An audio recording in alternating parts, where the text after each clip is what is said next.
हम और आप दिगंबर जैनाचार्य विरचित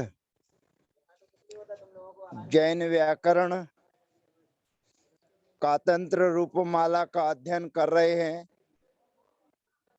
और इस कातंत्र रूपमाला के अध्ययन में हमारा और आपका प्रसंग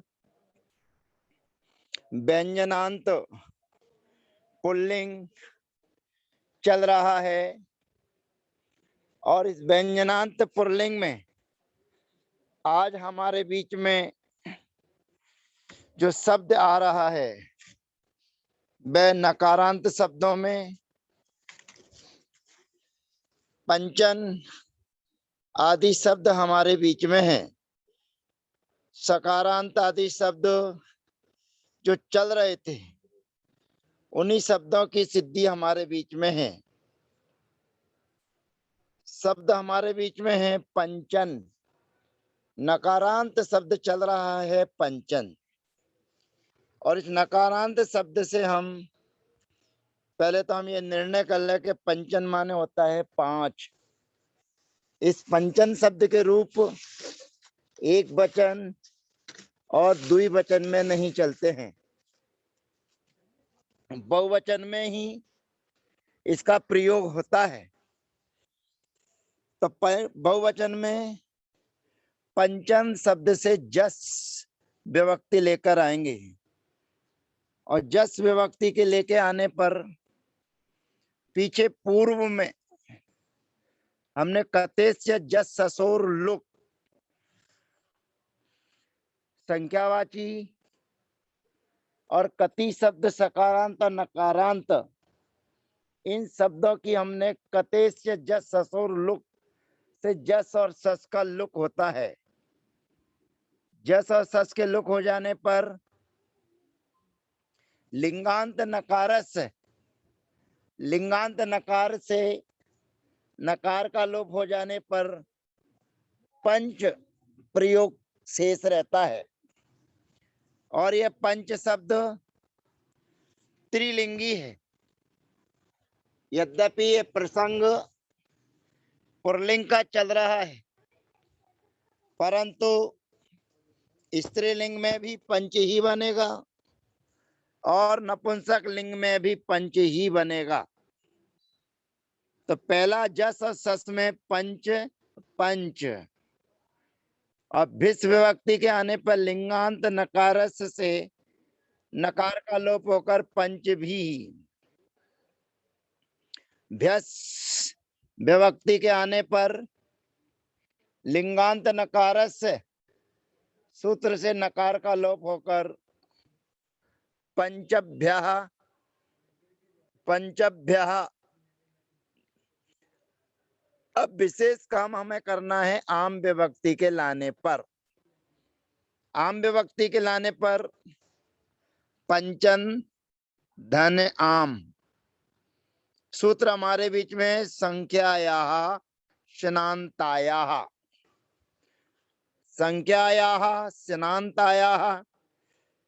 अर्थात सकार नकारांतायाः संख्यायाः नुरागमो भवति आमी परे।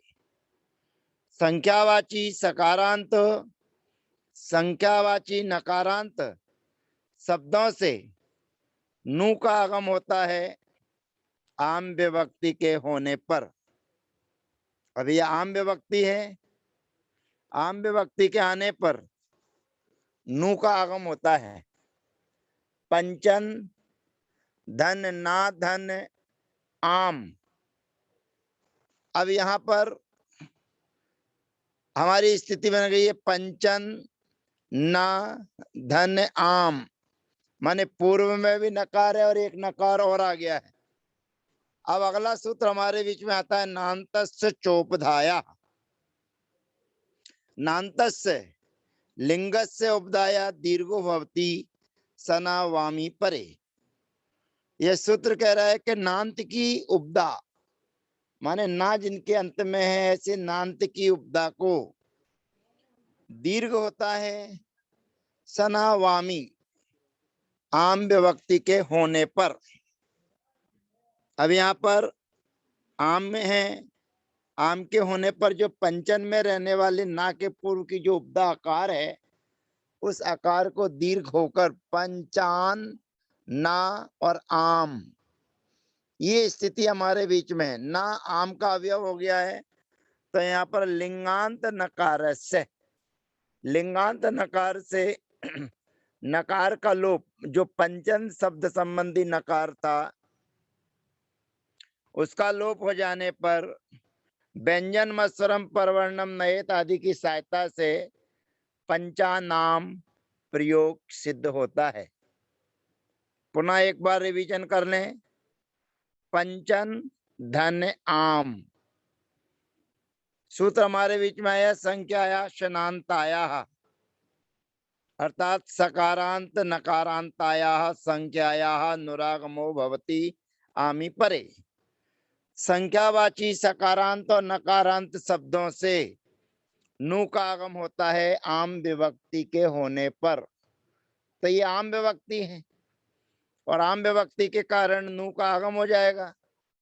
अब नु का आगम होने पर हमारी स्थिति है पंचन, फिर ना, फिर आम, यानी कि पंचन आम। नान तस्य चोपदाया, अभी तक हम दीर्घमामी सनऊ से दीर्घ करते आए, लेकिन उससे दीर्घ इसलिए नहीं होगा क्योंकि वह ह्रस्व नदी और श्रद्धा के लिए करता है, लेकिन अनिवर्ती उसी के लिए के आ रहे हैं। नान्तस्य चोपदाया, ना की उपदा के लिए दीर्घ होता है आम होने पर, अनुवृत्ति उसी के लिए करा रहे हैं जो चलते चला रहा है। तो दीर्घ होने के बाद में लिंगांत नकार से नकार का लोप होकर पंचानाम प्रयोग सिद्ध होता है। सुप विभक्ति में पंचन धन सुप, यानी कि सु योनुबंधो प्रयोगी से पाकानुबंध होकर सूत्र लगता है नाम नामिनस चोपधाया।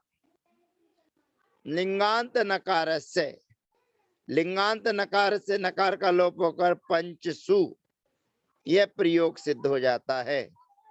तो यहाँ पर सब आम विभक्ति के आने पर विशेष ध्यान रखना है।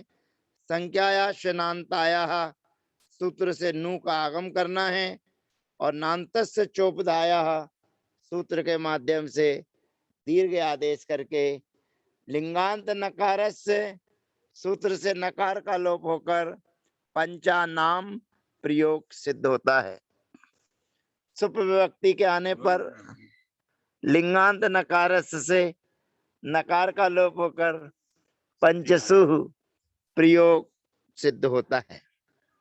इसी प्रकार से सप्तन, नवन, दसन प्रवृत्त्या, माने सप्तन, दम, नवन और दसन इत्यादि शब्दों के प्रयोग भी इसी प्रकार से सिद्ध होते हैं, ऐसा जानना चाहिए। अब अष्टन शब्द सतु भेदा, अष्टन शब्द में भेद है, यानी कि अष्टन शब्द के रूप दो प्रकार से चलेंगे। एक तो पंचन की तरह जैसे चले हैं वैसे भी चलेंगे, और दूसरे प्रकार से जो भेद आपके बीच में बताया जा रहा है, दर्शाया जा रहा है, उसकी चर्चा प्रारंभ करते हैं। तस्यापि बहुवचनमेव, अष्ट माने अष्टन माने होता है 8, तो इस अष्टन शब्द के रूप भी बहुवचन में ही चलेंगे, एक वचन और द्विवचन में नहीं। अष्टन धन जस, अष्टन धन सस, ये विभक्तियां आने पर अब हमारे बीच में सूत्र आता है अष्टना सर्वासु। अष्टना सर्वासु सूत्र कहता है कि अष्टन शब्दांत से आ भवति सर्वासु विभक्तिषु, अष्टन शब्द के अंत को दीर्घ आ आदेश होता है सर्वासु विभक्तिषु, सभी विभक्तियों के होने पर। तो जो लिंगांत अष्टन शब्द का ना है, उस ना के स्थान पर आ आदेश हो गया, दीर्घ आ। और पुनः समाना सवर्ण दीर्घी भवती परस्य लोपम कर देंगे तो अष्टा। अब आगे कहते हैं ये न विधि तदंतस्य इति, जो विधि है जिससे कही जाती है, जिसके लिए कही जाती है उसके अंत को होती है ऐसा जानना चाहिए। तो अंत को होने का मतलब ये है कि नकार के स्थान पर ही आ आदेश होगा।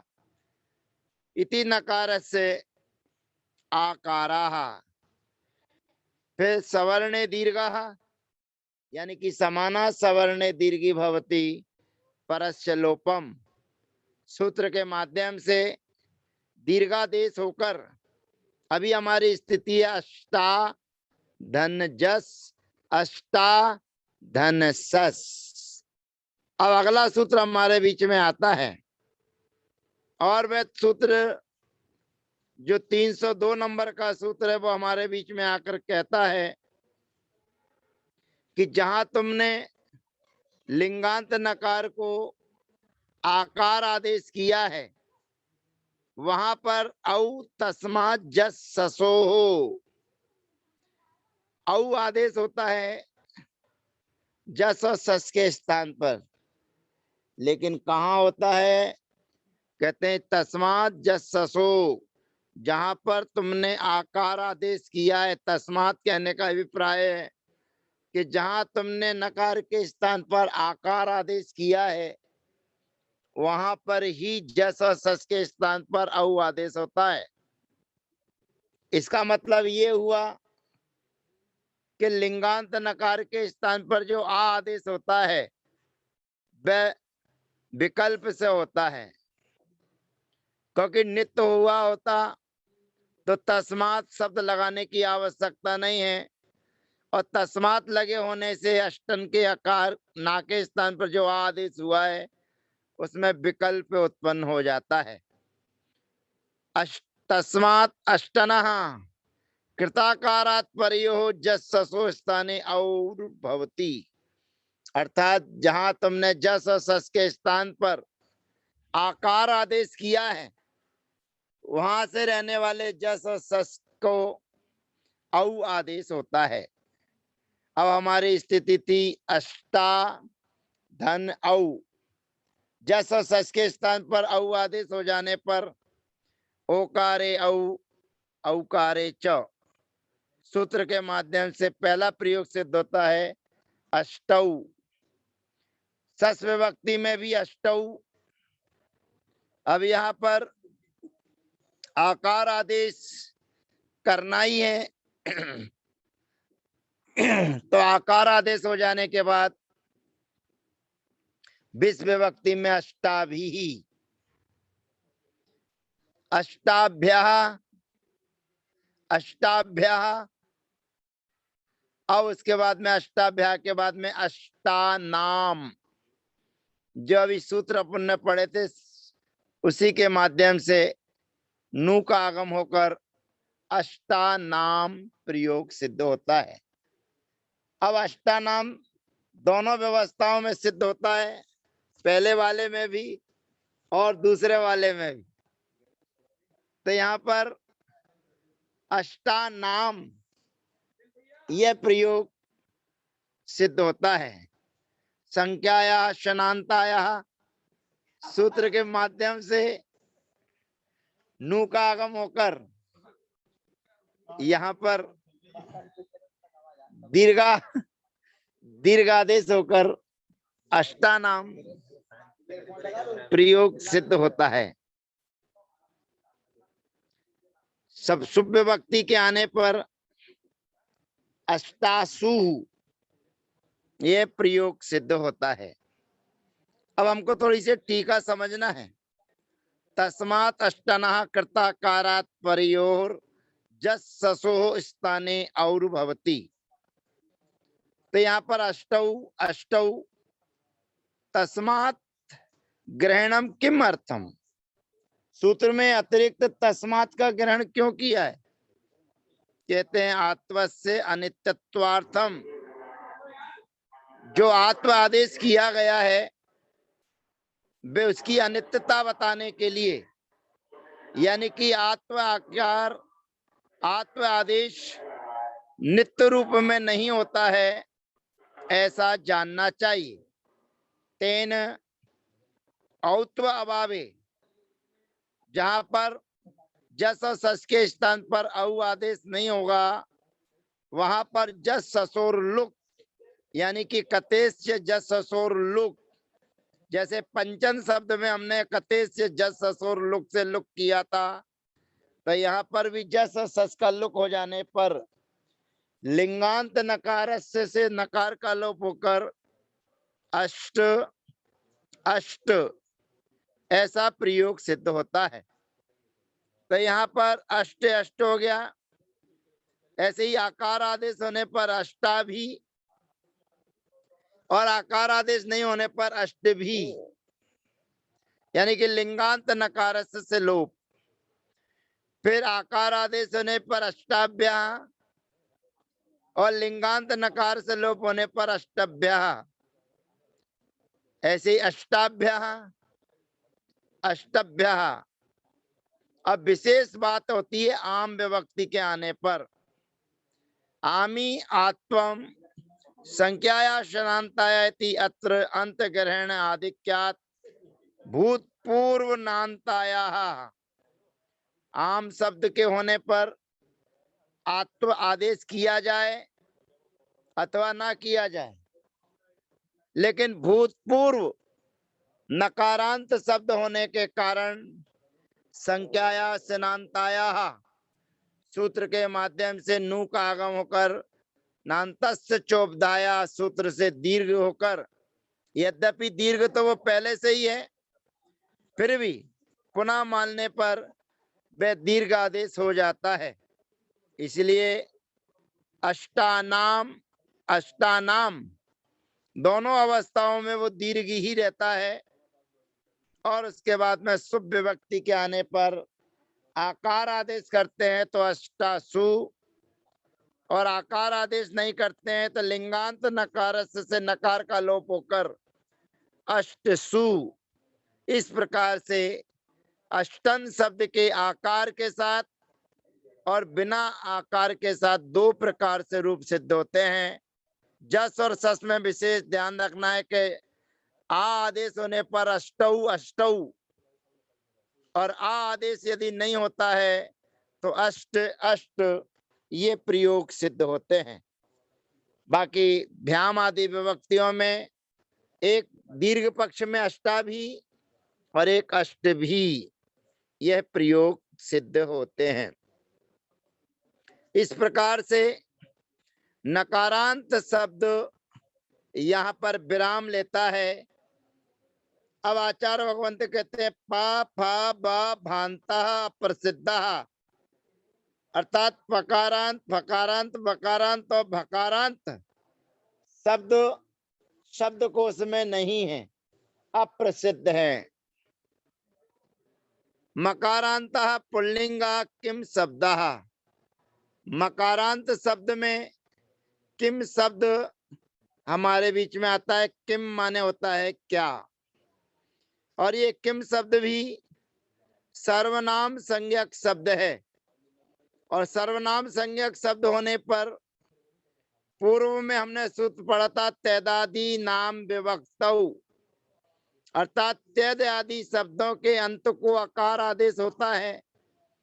तो यहाँ पर भी हम तैदादी नाम विभक्तौ सूत्र की प्राप्ति करेंगे, और जो अंत में जो माँ है उसके स्थान पर आकार आदेश करने की प्राप्ति कर रहे हैं, करना नहीं है, क्योंकि सूत्र आगे बैठा हुआ है किम कहा।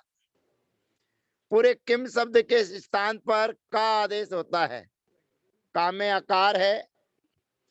अब का में आकार होने के कारण जैसे पुरुष शब्द के रूप चलाए थे और जैसे सर्व शब्द के रूप चलाए थे, उसी किम शब्द के रूप भी पुरुष और सर्व दोनों को मिलाकर यहाँ पर अब चलेंगे। यानी कि प्रथमा द्वितीया तृतीया विभक्ति में 5 विभक्तियों में कुछ परिवर्तन होता है। जस, गे, घसी, आम और घी। और शेष विभक्तियों में पुरुष शब्द के समान चलते हैं। तो यहाँ पर किम का सूत्र के माध्यम से किम के स्थान पर का आदेश हुआ है और का में आकार है। आकार के साथ इसके रूप जो चलेंगे उसकी चर्चा हम अगले सत्र में करेंगे, क्योंकि पुल्लिंग शब्द के जो सूत्र प्रारंभ में हम लगा कर आए हैं, जैसे रेप शोर विसर्जन, यहाँ ओकारे औ औकारे च, जस सर्व ई, उसके बाद में ह्रस्व नदी श्रद्धाभ्यास लोपम, अकारे लोपम, शशि सस्य चैना इंटा, अकारो दीर्घम घोषवती, विशेष वाह इसमयी सर्वनामना, अकारो दीर्घम घोषवती, धुटी बहुत्वे त्वे, गसी गसो, गसी स्मात, गी स्मिन, स्वरामी सर्वतः, गस्यः ओसी च, नामिकर परः प्रत्यय विकारा गमस्ता सी समनु विसर्जनीय शांतरोपी। इन सभी सिद्धियों की सिद्धि ए आय, सभी सूत्र जो लगने हैं उन सूत्रों को लगाते हुए अगले सत्र में हम आपके बीच में रहेंगे। किम कहा को का आदेश करने के बाद पूरी प्रक्रिया पुरुष और सर्वनाम संज्ञक शब्द है तो चलेगी। तो पूर्व के जो सूत्र हैं उनको आप स्मरण कीजिए और हमारे साथ अगले सत्र में किम शब्द की सिद्धि करते हुए उन सूत्रों का आचार्य भगवंत की दिव्य देशना का आनंद लेते हुए किम शब्द के प्रयोग सिद्ध करेंगे। तब तक के लिए जय जिनेन्द्र, वंदना, सबका यथा योग अभिवादन।